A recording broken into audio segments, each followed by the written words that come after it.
Salam sejahtera. Yang ini pendedahan baharu berkaitan dengan SRC yang mana telah menyebabkan Najib dipenjarakan. Kata seorang bekas pengarah, beliau kata penglibatan beliau di SRC sebagai rubber stamp. Wah, ini memang mengejutkanlah. Seorang bekas pengarah SRC International Sdn Bhd memberitahu Mahkamah Tinggi di sini pada Khamis bahawa beliau hanya berkhidmat sebagai rubber stamp dalam syarikat itu bagi melaksanakan kehendak penasihat emeritusnya Datuk Seri Najib Razak.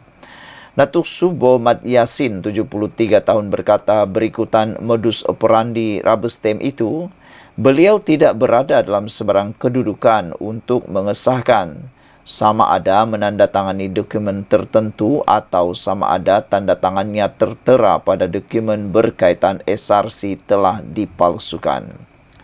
Kata beliau, saya tidak dibenarkan bertindak secara bebas dalam proses ini. Saya perhatikan bahawa bekas Ketua Pegawai Eksekutif SRC, Nik Faisal Arif Kamil, pernah membawa beberapa dokumen untuk saya tanda tangani dan saya akan menandatanganinya mengikut permintaannya. Ini adalah modus operandi sama di mana saya biasa bertindak dan ia terpakai sama rata kepada anak syarikat SRC. Katanya semasa membaca kenyataan saksi ketika memberi keterangan sebagai respon pihak ketiga dalam saman sivil SRC berjumlah 1,18 bilion Amerika Syarikat dolar terhadap Najib dan Nik Faisal yang kini bebas. Katanya, tidak keterlaluan dikatakan lembaga pengarah SRC wujud semata-mata untuk memenuhi beberapa formaliti korporat, tetapi tidak pernah berhasrat untuk terlibat dalam operasi harian, rancangan pelaburan atau proses membuat keputusan syarikat. Kebijaksanaan dan kuasa lembaga pengarah nampaknya telah dilupuskan dan dikurangkan kepada proses pengawasan minimum dan memberi maklum balas dan kadang-kadang berhati-hati kepada pihak pengurusan tetapi tidak diketahui sama ada sikap itu diambil perhatian katanya. Sementara itu, semasa pemeriksaan balas oleh Peguam Bela Najib, Muhammad Ferhan Muhammad Sofi Subuh berkata, kemungkinan besar Nik Faisal menyembunyikan perkara tertentu apabila gagal menyerahkan akaun SRC bagi tahun kewangan 2013 kepada Suruhanjaya Syarikat Malaysia pada Oktober 2013. Muhammad Farhan, ini adalah nyata, jelas di pihak Nik Faisal. Anda akan tahu kerana anda telah menandatangani penyata yang telah diaudit. Subuh menjawab, saya memang tanda tangan tetapi tidak ingat butirannya. Muhammad Ferhan, berdasarkan ini, adakah anda setuju? Ini menjadi contoh ketidakjujuran Nik Faisal apabila beliau membentangkan beberapa perkara kepada lembaga pengarah. Subuh menjawab, itu saya tidak tahu tetapi ia mungkin sepenuhnya. SRC di bawah pengurusan baru telah memfailkan saman itu pada Mei 2021 atas dakwaan Najib telah melakukan pecah amanah jenayah, salah guna kuasa dan memperoleh ganjaran peribadi daripada dana syarikat itu selain melakukan penyelewengan terhadap dana berkenaan. SRC juga menuntut deklarasi bahawa Mahkamah bahawa Najib adalah bertanggungjawab bagi kerugian yang dialami syarikat itu akibat pelanggaran tugas serta amanah beliau dan menuntut supaya beliau membayar balik kerugian yang dialami berjumlah 42 juta ringgit. Perbicaraan di hadapan Hakim Datuk Ahmad Fairuz Zainul Abidin bersambung istin. Sekian untuk kali ini. Jangan lupa tinggalkan komen anda. Bye-bye. Salam sejahtera. Kita telah digemparkan bahawa satu kerusi, yaitu Dewan Undangan Negeri telah pun dikosongkan. Namun demikian, ini keputusan terkini ahli Dewan Undangan Negeri tersebut. Beliau kata, pening ahli bersatu, bertanding tiket pas. Bila dipecat, hilang kerusi. Pening apabila ahli bersatu tetapi bertanding atas tiket pas. Itu yang berlaku apabila Speaker Dun Kelantan Datuk Muhammad Amar Nik Abdullah semalam mengumumkan kerusi Dewan Undangan Negeri dikosongkan. Pempengaruh dari Kelantan, Wan Mahusin Wan Zen berkata, kemuskilan timbul memandangkan ahli Dewan Undangan Negeri itu, Muhammad Azizi Abu Naim, adalah ahli bersatu. Katanya, beliau dilucutkan sebagai ahli bersatu serta kerusi yang ditandinginya adalah menggunakan tiket atau logo dan bendera PAS, malah watikah juga daripada PAS. Jadi, apabila speaker mengarahkan kerusi itu dikosongkan, bermakna PAS telah membuang calon PAS. Kalau ikut Akta Anti Lompat Parti, ahli yang dipecat boleh membawa kerusi dan kerusi itu dianggap tidak kosong. Ini yang pelik. Dia ahli bersatu, dipecat sebagai ahli bersatu, tetapi bertanding atas tiket PAS, tiba-tiba diarahkan untuk dikosongkan. Katanya menerusi akaun TikTok beliau. Wan Mahsunin berpendapat, Azizi boleh membuat kerusi yang diwakilinya sebagai bebas dan berhak memilih gabungan mana-mana parti yang diingini. Itulah bersatu. Kesilapan kamu, dungu. Elok-elok ada Perikatan Nasional beli ruang kepada PAS guna logonya. Tengok, sekarang ini dah jadi masalah. Ahli bersatu bertanding atas tiket PAS, kata Wan Mahusin lagi. Semalam, Muhammad Amar berkata, keputusan mengumumkan kerusi Dewan Undangan Negeri dikosongkan dibuat selepas Dewan Undangan Negeri Kelantan pada 13 Jun lalu menerima notis bertulis mengikut pasal 3 perkara 31E Undang-Undang Perlembagaan Tubuh Kerajaan Kelantan daripada seorang adun bersatu mengenai keahlian adun Nenggiri Muhammad Azizi yang hilang daripada bersatu. Pada sidang media di Pejabat KUI Kota Baru itu, Muhammad Amar memaklumkan bahawa menurut pasal 4 dalam kurungan 4 perkara 31E, kekosongan kerusi perlu diisi dalam tempoh 40 hari dari tarik Suruhanjaya Pilihan Raya SPR menerima notis kekosongan. Sebelum ini, Azizi dan 5 lagi ahli parlimen dan adun bersatu mengikrar sokongan kepada Datuk Seri Anwar Ibrahim. 5 wakil rakyat bersatu yang digugurkan keahlian serta-merta itu adalah ahli parlimen Bukit Gantang, ahli parlimen Jeli, ahli parlimen Kuala Kangsar, ahli parlimen Labuan dan ahli parlimen Tanjung Karang. Seorang lagi adun Selat Klang, Datuk Abdul Rashid Ashari.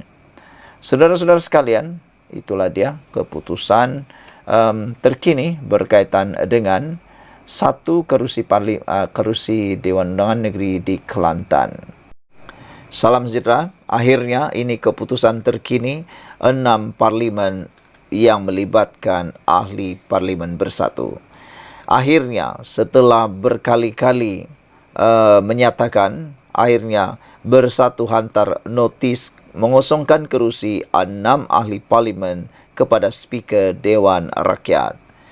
Ketua WIP Bersatu, Datuk Seri Dr. Ronald Kiandi memaklumkan pihaknya sudah menyerahkan notis pemakluman kekosongan kerusi 6 ahli parlimen yang terhenti keahlian serta-merta kepada pejabat Speaker Dewan Rakyat hari ini. Saya secara peribadi sebagai penganalisis politik bebas, pemerhati politik bebas, menyatakan gembira dengan keputusan ini. Sebenarnya kalau pilihan raya dibuat pun bagus juga, tak dibuat pun bagus juga. Dari segi negatifnya, ianya akan membuatkan pembaziran uang kerajaan, pembaziran uang rakyat. Karena pilihan raya terpaksa diadakan sekali lagi dan pastinya ia juga akan menyebabkan uang yang banyak dibelanjakan. Namun demikian, belum pasti lagi sebenarnya adakah pilihan raya akan dibuat atau tidak. Kerana belum tentu lagi 6 ahli parlimen ini kalaupun dikosongkan mereka akan berdiam diri. Mereka akan membawa hal ini ke mahkamah dan silap-silap hari bulan mereka tidak akan diarah untuk melepaskan jawatan itu, ataupun kalau mereka menang pun Bersatu mungkin akan bawa di dalam mahkamah juga. Selaku Ketua Whip Parti, semua notis pemakluman kekosongan kerusi Parlimen Jeli, Gua Musang, Bukit Gantang, Kolakangsar, Tanjung Karang dan Labuan telah ditandangani beliau, kata Ronald Kiandi. Semalam satu presiden kekosongan luar jangka membabitkan kerusi Dewan Undangan Negeri Dun Negeri juga telah diumumkan yang di-Pertua Dun Kelantan, Datuk Muhammad Amar Nik Abdullah, yang merupakan keputusan tepat mengikut lunas Undang-Undang Tubuh Kerajaan Negeri Kelantan serta selaras dengan Perlembagaan Persekutuan. Justru, sebagaimana perkara 49A Perlembagaan Persekutuan Perenggan 3, Speaker Dewan Rakyat perlu memastikan berlakunya kekosongan luar jangka dalam masa 21 hari selepas notis diterima. Hal ini juga telah diperjelaskan oleh bekas yang di-Pertua Dewan Rakyat Tan Sri Azhar Azizan Harun, katanya menerusi kenyataan. Dalam pada itu, Ronald berkata pengesahan kekosongan luar jangka itu hendaklah dihormati, apatah lagi Seksyen 18C Akta Pertubuhan memperuntukkan bahawa sebarang keputusan sesuatu parti politik adalah muktamad dan konklusif. Sejak prinsipnya, katanya, beliau yakin Tan Sri Johari mahu memastikan badan legislatif bebas daripada pengaruh politik kepartian dengan menghormati keluhuran perlembagaan dan menjunjung kedaulatan undang-undang. Kata beliau tidak ada pilihan kecuali mengisytiharkan 6 kerusi parlimen tersebut kosong dan seterusnya memaklumkan kepada Suruhanjaya Pilihan Raya SPR bagi membolehkan satu pilihan raya kecil diadakan, ujarnya lagi. Sebelum ini, 6 ahli parlimen daripada Bersatu telah pun menyatakan sokongan isytihar kepada Perdana Menteri Datuk Seri Anwar Ibrahim. Sekian untuk kali ini. Jangan lupa tinggalkan komen anda. Adakah anda suka kalau 6 kerusi parlimen ini dipertandingkan sekali lagi, ataupun biarkan saja mereka berkhidmat untuk kawasan tersebut, kerana mereka bukan sebenarnya tidak baik dari segi pelaksanaan pentadbiran ataupun kerja, tetapi hanya kerana mengalihkan sokongan kepada Anwar Ibrahim. Kita jumpa lagi. Salam sejahtera. Ini keputusan terkini isu berkait dengan prosiding hitna mahkamah melibatkan Azmin Ali. Hari ini dilaporkan Azmin Ali akan berikan keterangan berhubung permohonan prosiding hina mahkamah. Mahkamah Tinggi Kuala Lumpur akan mendengar keterangan daripada Azmin Ali berhubung permohonan sebuah syarikat pengimput telur untuk mendapatkan kebenaran bagi memulakan prosiding menghina mahkamah terhadap bekas Menteri Perdagangan Antarabangsa dan Industri itu. Ini susulan prosiding di hadapan Pesuruhjaya Kehakiman Leong Wei Hong hari ini untuk pendengaran ex parte. Hanya satu pihak dalam pertikaian hadir. Permohonan JEN advance dan berhad untuk mendapatkan kebenaran bagi meneruskan tindakan komital itu. Pelanatif ingin mendakwa Azmin kerana menghina mahkamah, penyerahan keterangan saksi dalam saman fitnah itu terhadapnya. Jika disabitkan kesalahan, Azmin boleh dikenakan penjara dan hukuman denda. Keterangan Azmin yang juga adun Hulu Klang itu adalah bagi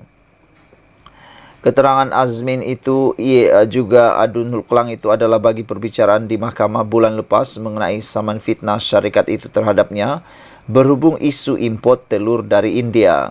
Peguam syarikat itu, Bhavanash Sharma, mengesahkan keputusan prosiding dalam talian hari ini. Pesuruhjaya Kehakiman dalam menjalankan budi bicaranya telah menukar permohonan kebenaran ini kepada pendengaran antara pihak kedua-dua pihak, e-review seterusnya pada 27 Jun. Kami perlu menyerahkan kertas kebenaran kepada pihak satu lagi, pasukan Guaman Azmin, dalam masa seminggu, kata peguam itu. Berikutan keputusan hari ini, mahkamah akan menetapkan tarikh perbicaraan untuk mendengar hujahan lisan daripada pasukan peguam planatif dan defendant sama ada kebenaran patut diberikan untuk syarikat itu meneruskan permohonan komital. Planatif memerlukan kebenaran mahkamah sivil sebelum dibenarkan untuk memulakan permohonan menghina mahkamah itu.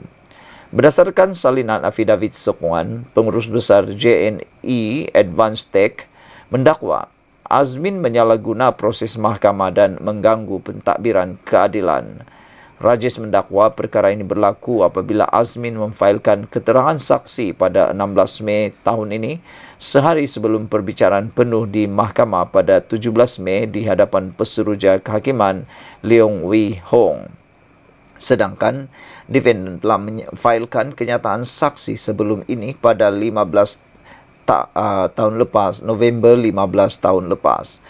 Perbicaraan berlangsung selama 2 hari iaitu 13 Mei dan 17 Mei. JNE Advanced Tech mendakwa ini bermakna defendant telah mengambil pendirian baru dalam memberikan keterangan utamanya yang didakwa bercanggah dengan kenyataan saksi terdahulu. Rajis mendakwa mahkamah pada 16 November tahun lepas mengarah pelanatif dan defendant memfailkan dokumen pra-perbicaraan dan kenyataan saksi mereka selewat-lewatnya 30 Disember tahun lepas. Pelanatif mendakwa pada hari kedua perbicaraan mahkamah pada 17 Mei tahun ini, Azmin telah menyampaikan sesalinan ikatan dokumen tambahan yang mengandungi keterangan saksi baru selepas pelanatif menutup kes. JNE Advanced Tech mendakwa Azmin gagal atau cuai untuk memberikan penjelasan mengenai kelewatan pemfailan pada hari kedua perbicaraan. Pelanatif memohon mahkamah mengambil kira kenyataan saksi Azmin sebelum ini bagi membolehkannya melakukan penilaian menyeluruh terhadap credibility defendant sebagai saksi. Awal tahun lepas, JNE Advanced Tech memfailkan saman fitnah terhadap ucapan Azmin dalam satu ceramah pada 11 Mac tahun yang sama. Dalam pernyataan pembelaannya, Azmin memfailkan cubaan memfitnah syarikat pengimput telur itu dengan menyatakan bahawa dia harus mempersoalkan janji kerajaan Anwar Ibrahim untuk mengadakan tender terbuka bagi semua perolehan kerajaan. Defendant menyatakan bahawa ucapannya tidak pernah menyebut nama syarikat dan merujuk terus kepada kerajaan dan ahli perniagaan Depak. Dakwaan rundingan terus dalam jawapan balas syarikat itu yang difailkan pada 11 Ogos tahun lepas. Pelanatif berkata kenyataan Azmin adalah fitnah pada awal ucapannya dan pada bahagian berikutnya apabila mendakwa pihak tertentu terlibat dalam penyelewengan berkenaan yang dalam fikiran munasabah mana-mana pendengar secara tidak langsung merujuk kepada syarikat itu. JNE Advanced Tech berkata walaupun ucapan Azmin tidak menamakannya, syarikat itu menegaskan adalah menjadi pengetahuan umum bahawa Planatif ialah pengimport tunggal telur dari India. Berikutan namanya disebut oleh Menteri Pertanian dan Keterjaminan Makanan Muhammad Sabu di Parlimen pada 8 Mac tahun lalu. Sekian untuk kali ini. Jangan lupa tinggalkan komen anda, tekan butang subscribe. Bye-bye. Salam sejahtera. Terima kasih kerana menonton channel ini. Subsidi bersasar mula memberi impak kepada kegiatan seludup diesel. Kita ucapkan tahniah, sabas, terima kasih kepada kebijaksanaan dan juga keberanian Perdana Menteri kita Anwar Ibrahim.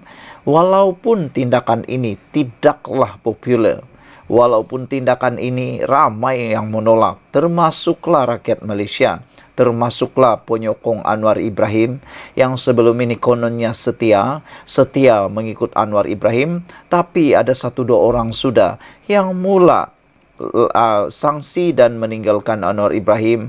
Bahkan ada yang mengecam tindakan beliau membuat subsidi bersasar untuk minyak diesel. Mereka tidak melihat jangka masa panjang. Mereka hanya melihat kepopularan dan kuasa. Mereka mahu kalau Anwar Ibrahim kekal berkuasa. Tapi pada pendapat saya, Anwar Ibrahim menganggap itu kuasa adalah nombor yang kedua. Yang beliau mahukan ialah kesejahteraan negara ini dalam jangka masa panjang dan juga mengurangkan beban utang negara, dan lebih penting lagi subsidi itu diberikan pada orang yang tepat. Hari ini sudah terbukti. Ini lagi satu bukti bahawa subsidi bersasar itu adalah tepat dan keputusan baik untuk kita semua. Kalau anda menolak subsidi bersasar itu, bermaksud anda sebenarnya masih menyokong penyeludupan minyak diesel yang berleluasa di negara kita. Sudah bertahun-tahun, bahkan tidak keterlaluan kalau kita cakap, sudah berpuluh tahun. Isu penyeludupan diesel ini kita kata nak selesai, tapi tak selesai-selesai juga. Mahathir juga kata baru-baru ini bahawa bukan tak nak mahu melaksanakan subsidi bersasar itu, tetapi lebih prihatin kepada rakyat. Sebenarnya kalau prihatin kepada rakyat, sudah lama dilaksanakan subsidi bersasar ini. Saudara, tinjauan di rantau panjang ke atas beberapa stesen minyak di sempadan Malaysia Thailand mendapati kenderaan negara jiran hampir tidak kelihatan datang untuk mengisi minyak dan diesel. Nampaknya strategi Anwar Ibrahim, kerajaan pimpinan Anwar Ibrahim Kerajaan Madani ini telah pun menjadi kenyataan. Pengumuman kerajaan menguatkuasakan harga baharu diesel pada kadar RM3.35 seliter di stesen minyak Semenanjung berkuat kuasa 10 Jun ternyata memberi impak besar kepada sindiket penyeludupan bahan api apabila kegiatan haram itu dilihat semakin berkurangan. Tinjauan di rantau panjang ke beberapa stesen minyak di sempadan Malaysia Thailand mendapati kenderaan negara jiran hampir tidak kelihatan datang untuk mengisi minyak dan diesel. Keadaan itu memberi kelegaan kepada pengguna tempatan kerana tidak lagi perlu berebut untuk mengisi minyak dengan kenderaan Thailand yang sebelum ini banyak mengisi minyak di rantau panjang. Selain itu, perkara yang dibimbangi ialah kehadiran kenderaan pacuan 4 roda dan lori minyak rakyat tempatan yang dikatakan turut terlibat dalam kegiatan penyeludupan. Penduduk Wan Anwar Wan Ismail 52 tahun berkata tindakan kerajaan itu memang tepat kerana dapat mencegah ketirisan bahan api. Wan Anwar berkata jumlah kenderaan Thailand yang disifatkan sebagai penyibuk semakin berkurangan. Kenderaan yang memakai plat kenderaan Malaysia juga perlu dipantau kerana kemungkinan terlibat dengan kegiatan penyeludupan dengan mengambil kesempatan dengan mengisi penuh tangki secara berulang kali sebelum diseludup ke negara jiran. Mengikut harga semasa diesel di Thailand ialah RM4.24 bagi seliter, iaitu lebih mahal berbanding RM3.35 di negara ini. Jika berjaya diseludup keluar, pihak penyeludup mampu mengaut keuntungan sebanyak 89 sen bagi seliter diesel. Sementara itu, pengusaha stesen minyak di Gual Tinggi, Zarid Sofia Muhammad Bakri berkata, kekurangan kenderaan Thailand yang menggunakan diesel disebabkan pembelian di Malaysia tidak berbaloi daripada sudut pertukaran wang asing setelah ditolak dengan kos pengangkutan ulang-alik dan upah pekerja. Sewaktu subsidi diesel belum ditarik, kenderaan negara jiran dapat menikmati hampir hingga separuh harga lebih murah berbanding tempat mereka. Oleh itu, mereka tidak kisah untuk membeli diesel di negara ini walaupun perlu menukar mata wang lebih. Zarid berkata, kini mereka tidak boleh berbuat demikian setelah penyasaran subsidi diesel, harga sudah tidak jauh beza. Beliau berkata, rata-rata kenderaan Thailand tidak lagi datang ke rantau panjang untuk mengisi diesel.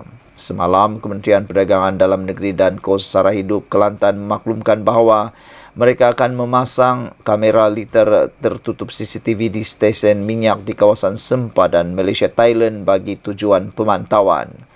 Pengarah KPDN Kelantan Azman Ismail dilapor berkata, dalam masa terdekat, sebagai permulaan, CCTV itu akan dipasang di stesen terpilih yang dipercayai sering menjadi pilihan penyeludup.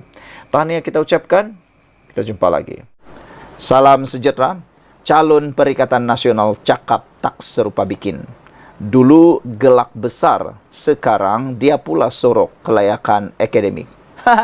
Dalam pilihan raya Sungai Bakap sekarang, dan dalam pilihan raya sebelum ini di Kuala Kubu Baru, isu paling panas berkaitan dengan kelayakan akademik. Apabila calon Pakatan Harapan di Kuala Kubu Baru diminta supaya mendedahkan keputusan SPM beliau, malangnya diingatkan itu dapat menjadi bahan kepada Perikatan Nasional Pembangkang. Tetapi setelah calon Pakatan Harapan mendedahkan keputusan peperiksaan beliau, hampir muntah semua penyokong-penyokong Perikatan Nasional, pemimpin Perikatan Nasional, kerana hampir semua subjek yang diambil oleh calon Pakatan Harapan di Kuala Kubu Baharu straight A, semua A. Betapa hebatnya dia.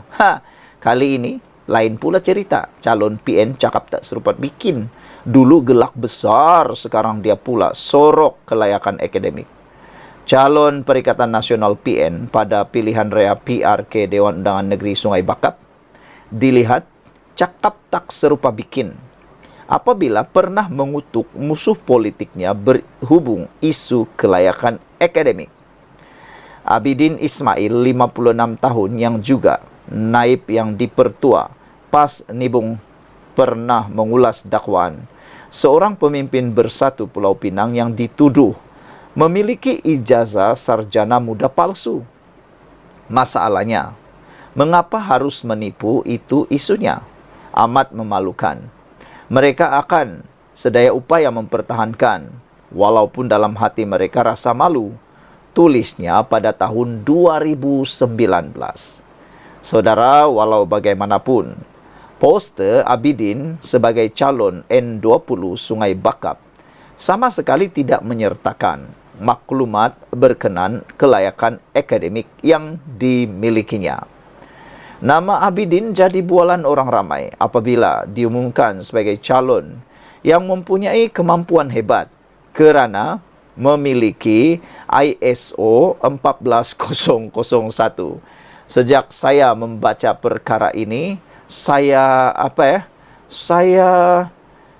ketawalah sebab Tuan Ibrahim Tuan Man ketika mengumumkan calon Perikatan Nasional ini, beliau kata calon ini iaitu Abidin memiliki sijil ISO 14001, yaitu Environmental Management System EMS.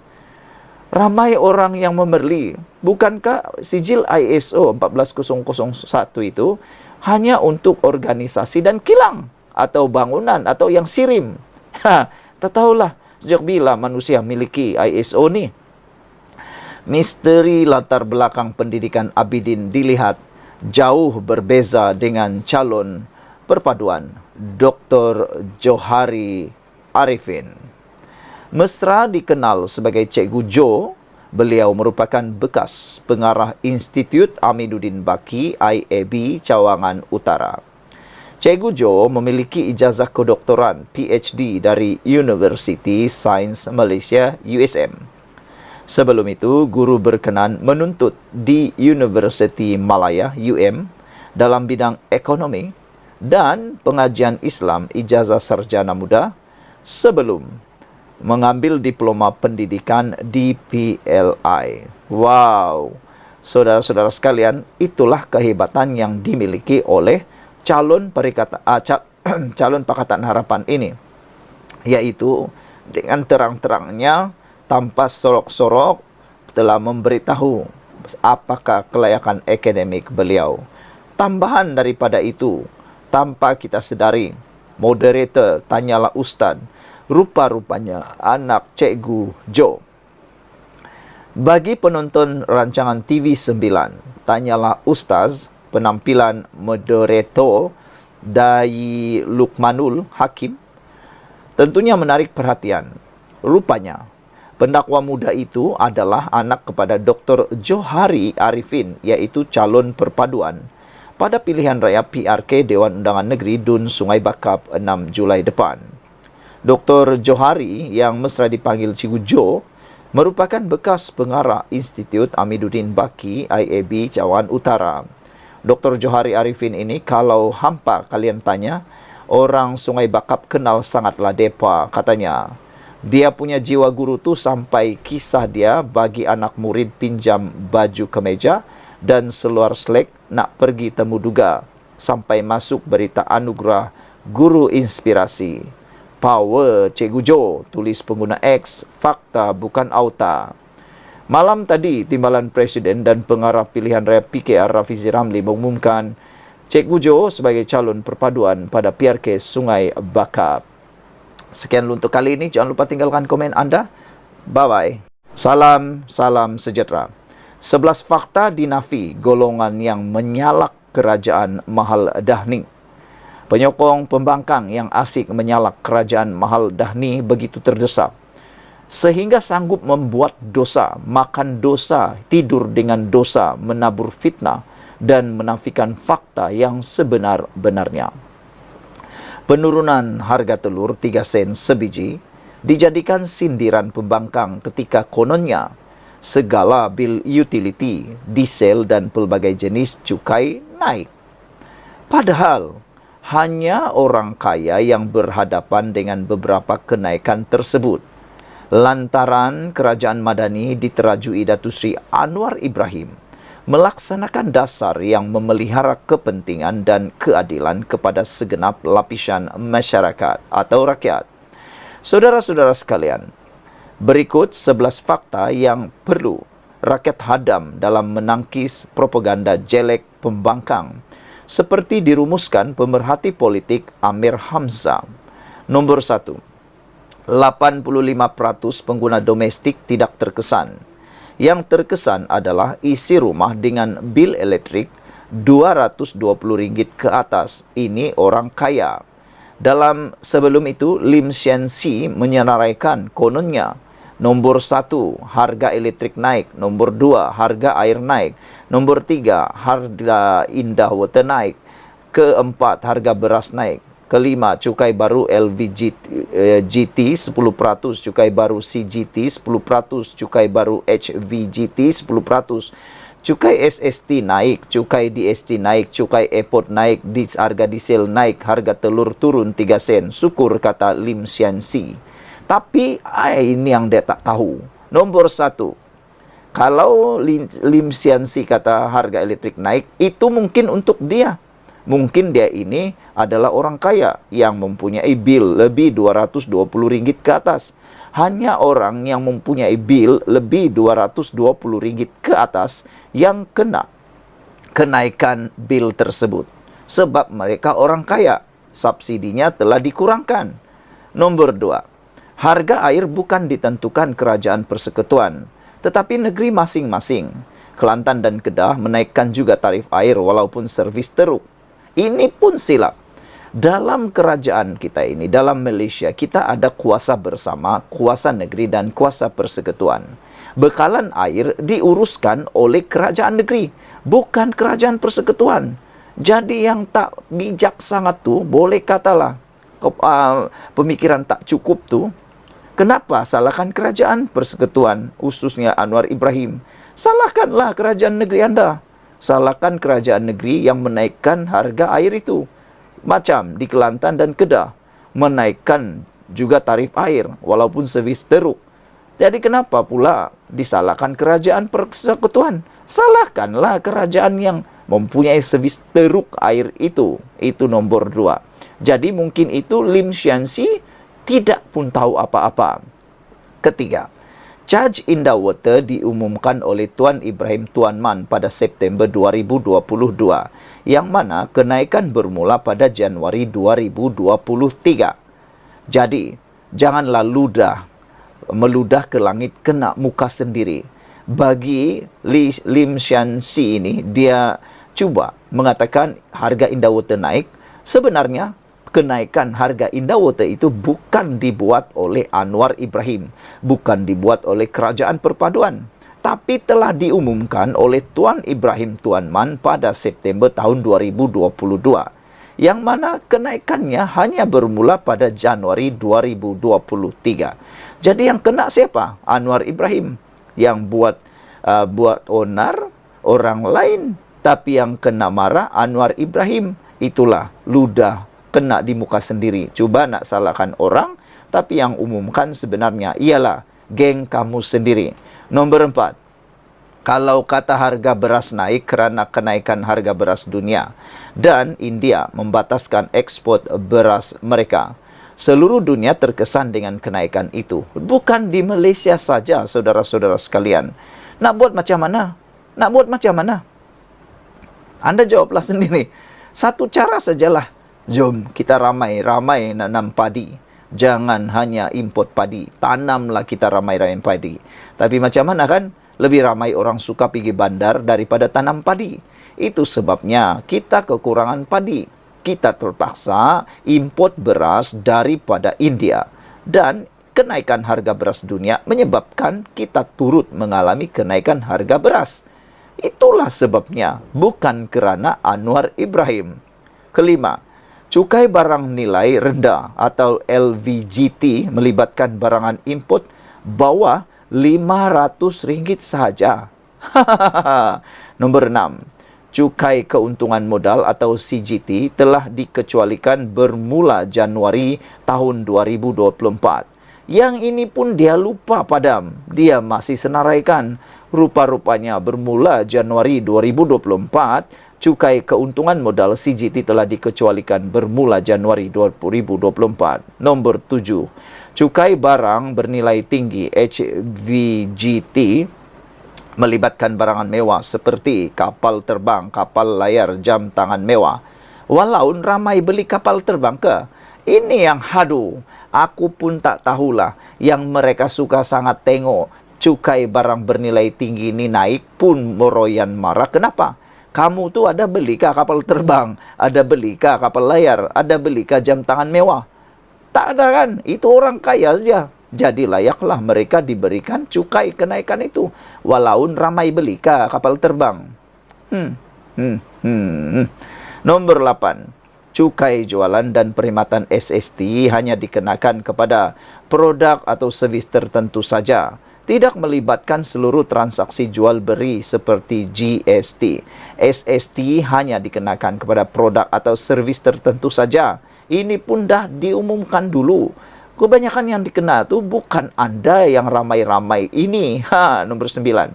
Cukai lapangan terbang naik setiap 3 tahun sekali berdasarkan perjanjian antara kerajaan dan Malaysia Airport Holdings Berhad. Bermula zaman Najib tahun 2015. Peningkatan harga akan berkuat kuasa kerana ia ada dalam perjanjian. Jadi macam mana? Kalau kita nak hentikan itu semua, siapa nak bayar penalty? Anda nak bayar penalty ke? Penalty itu bukan sikit tau. Dia banyak. Lagi rugilah kan? Lagi pula cukai lapangan terbang itu bukannya orang-orang kebanyakan guna sedikit saja pun. Tapi itulah. Kamu tak tahukah itu bermula sejak zaman Najib, bukan zaman kerajaan perpaduan sekarang. Yang anda marah-marah tu kenapa? Nanti zaman katakanlah Muhyiddin jadi Perdana Menteri semula, adakah cukai lapangan terbang ini akan dihentikan? Tidak, 3 tahun sekali dia akan naik. Kerana itu dalam perjanjian, siapapun Perdana Menteri tetap akan naik. Itu mungkin anda tak pernah tahu. Nombor 10. Harga diesel tidak pernah naik. Kekal RM3.35 seliter sejak dulu. Penyasaran subsidi yang berubah. Itu pun tak tahu. Harga diesel tak pernah naik. Okey? Tidak pernah naik. Kekal RM3.35. Dulu dia murah sebab dia ada subsidi. Subsidi pukal. Semua orang dapat. Orang miskin, orang kaya, orang warga asing, penyeludup, pencuri minyak, semua dapat. Oleh sebab itulah, bila subsidi ditarik, harga minyak dia jadi betul-betul RM3.35. Sama dengan harga dunia. Sebab kenapa? Supaya penyeludup tak dapat subsidi, pencuri minyak tak dapat subsidi, orang warga asing tak dapat subsidi, orang-orang yang maha kaya, yang ada sebahagiannya tak mau bayar cukai pun tak dapat cukai itu juga. Jadi itu tak dapat subsidi itu juga. Kan itu bagus. Yang dapat harga murah dengan pemberian wang tunai adalah orang-orang yang layak. Anda ada diisi ke? Dan yang ke-11, harga telur turun 3 sen. Menyaksikan kerajaan membelanjakan 100 juta ringgit untuk usaha mengembalikan hasil penjimatan penyasaran subsidi kepada rakyat. Yang mana bocor daripada subsidi diberikan semula kepada rakyat. Nak bagi tahu kamu semualah, 100 juta ni setahun 100 juta setahun penjimatan itu berapa buah sekolah dapat dibuat? Jawab sekarang. Dengan 3 sen, dengan 3 sen turun itu menyaksikan kerajaan membelanjakan 100 juta untuk mengembalikan hasil penjimatan penyasaran subsidi diesel itu. 100 juta itu yang tadi dijimatkan itu kini dikembalikan untuk membayar telur yang murah sekarang ini. Ini kerajaan yang prihatin, kerajaan yang prihatin rakyat. Kerajaan pimpinan Datuk Seri Anwar Ibrahim yang berani melakukan sesuatu demi kepentingan rakyat walaupun ia tidak popular. Walaupun kerajaan madani tambah lagi satu penggal. Sekian untuk kali ini. Jangan lupa tinggalkan komen anda, tekan butang subscribe. Bye-bye.